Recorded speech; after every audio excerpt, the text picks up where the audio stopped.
আমি একটা চরিত্র করতে চাই,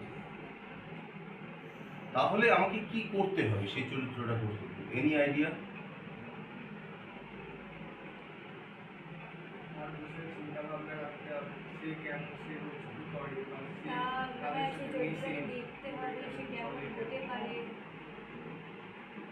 চিন্তা ভাবনা রাখলাম আমি। ধরা যাক আমি নেতাজি সুভাষচন্দ্র বোসের চরিত্র, তাহলে কি করতে হবে? তাহলে তার মধ্যে সেই লিডারশিপ কোয়ালিটিস গুলো থাকবে। তারপরে সে অবশ্য শান্ত প্রকৃতির হবে, আর মাথায় যেন তার খুব বুদ্ধি থাকে, শান্তভাবে সব কাজ করতে পারে। আমি তো নেতাজি সুভাষচন্দ্র বোস নই, আমার মাথায় তত বুদ্ধি নেই। আমি শুধু নেতাজি সুভাষচন্দ্র বোসের অভিনয় করি। তাহলে নেতাজি সুভাষচন্দ্র বোসের অভিনয় করতে গিয়ে আমাকে কি করতে হবে? এবার এরকম তো বিষয়টা হবে না যে হঠাৎ করে আমি নেতাজি সুভাষচন্দ্র বোসের অভিনয় করছি বলে আমি নেতাজি সুভাষচন্দ্র বোসের মতো বুদ্ধিমান হয়ে যাব, তা তো হবে না।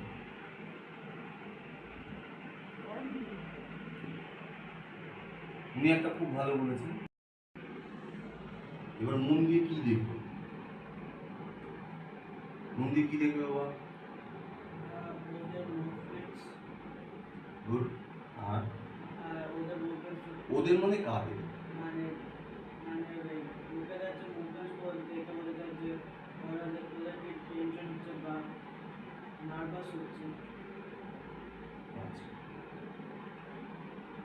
এই জায়গাটাই হচ্ছে সবচেয়ে বড় বিষয়, যে আমাদের শিল্পী হতে গেলে, অভিনেতা হতে গেলে অবজার্ভ করতে হবে। এই অবজারভেশনটা যতখানি না বাইরে, যতখানি আমি বাইরের আশেপাশের লোক দেখব, তার চেয়ে অনেক বেশি আমি নিজেকে দেখব। মানে মানে নিজেকে দেখবো মানে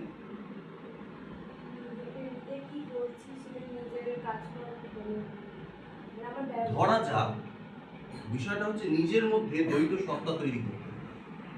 ধরা যাক আমি কাঁদছি, ধরা যাক মায়ের কাছে আমি কিছু চেয়েছি, মা আমাকে দেয়নি, তাই আমার মন খারাপ হয়েছে, তাই আমি কাঁদছি। এবার আমাকে আমার ভেতরে খুঁজতে হবে যে ওই কান্নাটা বা ওই না পাওয়ার যন্ত্রণাটা আমার কোথায় হচ্ছে। ওই তখনই হবে যখন আমি কাঁদছি, যখন আমি নিজের ভেতর থেকে আসছে কান্নাটা। আজকে কিছু হয়নি, আমার কোনো না পাওয়ার জন্য আমার যন্ত্রণা হচ্ছে, আমার কান্না হচ্ছে। তো এই যে আমি কাঁদছি, এই কান্নাটা আমার ভেতরের। আমরা মূলত এখানে জড়ো হয়েছি থিয়েটারে অ্যাক্টিং করবো, তাই তো? নাটকে অভিনয় করব। তো অভিনয় করতে গেলে সবার প্রথম যেটা প্রয়োজন সবার ক্ষেত্রে, সেটা যে কোনো ক্যারেক্টার হোক, প্রথম কথা হচ্ছে 4 ধরনের অভিনয় আছে। 4 ধরনের অভিনয় কি কি কেউ জানে? আঙ্গিক, বাচিক, সাত্ত্বিক, আহার্য। Very good. তা এইবার এই যে ক্যারেক্টারাইজেশন, অভিনয় কিন্তু এই সবটা মিলে হয়, মানে 4টেই হবে, তবে অভিনয়। না হলে কোনো একটা যদি কম হয়ে যায়, তাহলে কোথাও গিয়ে মনে হবে যে ঠিক হলো না, ঠিক পৌঁছলো। এবার এই 4টে কি জিনিস আমরা জানি, যে আঙ্গিক, বাচিক, সাত্ত্বিক, আহার্য। আহার্য, সাত্ত্বিক, যাই হোক, এই 4টে কি জিনিস আমরা জানি? কি? আঙ্গিক মানে অঙ্গ দিয়ে অভিনয় করা, বাচিক মানে জোরে কথা বলা, স্পষ্টভাবে বলা, সাত্ত্বিক মানে আমি যেটার অভিনয় করছি সেটা ঠিকভাবে করা, আর আহার্য মানে আমরা যে মেকআপ করি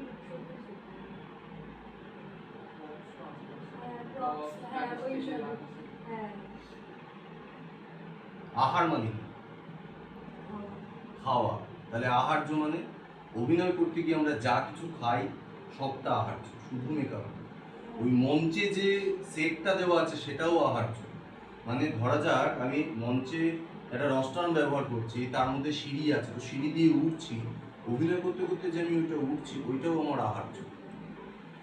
ঠিক আছে? এইবার আঙ্গিক আমার শরীরটাও যেতে হবে, আমার শরীরের অঙ্গ প্রত্যঙ্গগুলোকেও নাড়াতে হবে ওই কথার সাপেক্ষে, তবে সেটা বিশ্বাসযোগ্য হবে। আর আহার্য বললাম যে সব কিছু, ড্রেস, সেট, মেকআপ, লাইট, সব কিছু যা যা মঞ্চে আছে আমার কয়েকটা, সব কিছু। এবার সাত্ত্বিক কি? সাত্ত্বিক কি? আমি যে হয়তো বাঘের অভিনয় করছি, সেই বাঘটা কিরকম হতে পারে, সে কিরকম ভাবে আমাকে ভয় দেখাবে, সেইটা করা কি আর কিছু ক্যারেক্টারিস্টিক হ্যাঁ। সাত্ত্বিক অভিনয় করা খুব কঠিন জিনিস। সাত্ত্বিক মানে হচ্ছে তুমি সেটা ফিল করতে পারবে, মানে তুমি যেটা করছো, তুমি ধরো কাঁদছো বা তুমি হাসছো বা তুমি রাগ করছো বা তুমি আনন্দ করছো, সবটা তুমি ফিল করতে পারবে, মানে যে অভিনয়টা করছো সেটা তোমার ভেতরকার থেকে আসবে, সেটা হচ্ছে সাত্ত্বিক। সাত্ত্বিক অভিনয় হলে দেখবে খুব কমন জিনিস যেটা রোম খাড়া হয়ে যাবে যদি সেই অভিনয়টায় পৌঁছাতে পারি। এইটা পৌঁছানোটাই হচ্ছে অনেক চর্চার বিষয়। ধরা যাক আমি একটা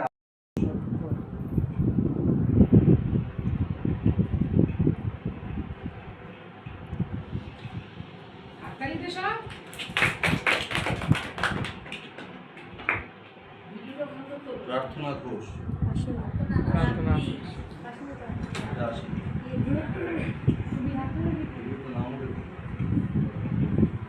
প্রাপ্তি ভট্টাচার্য,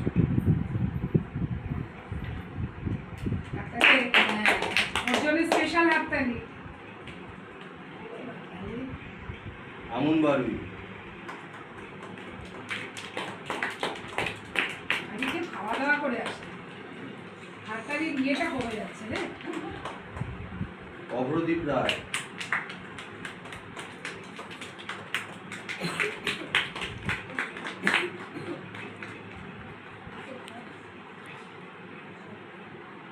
দেবস্তব হালদার,